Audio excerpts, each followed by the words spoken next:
A pretty sizable earthquake Yeah. jolt that hit us here in West Los Angeles. My guess is that you probably also felt that wherever you were at home. We're trying to get more information. It happened while we were just on the air there. One quick, strong jolt.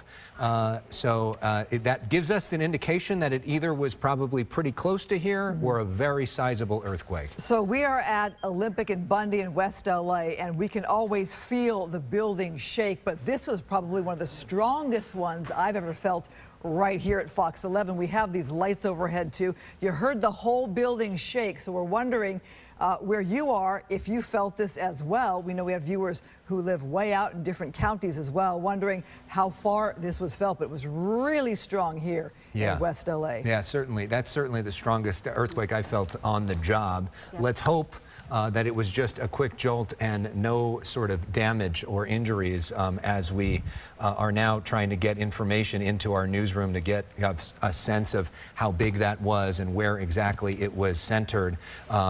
Please also write into us on social media. Yep. We're interested to hear your perspective as well. How was that for you? It still feels a little bit like the building is shaking a little bit. I don't know if that's just me because I was a little shook up by that, but it was quite something, and a reminder that Southern California is in the middle of earthquake country.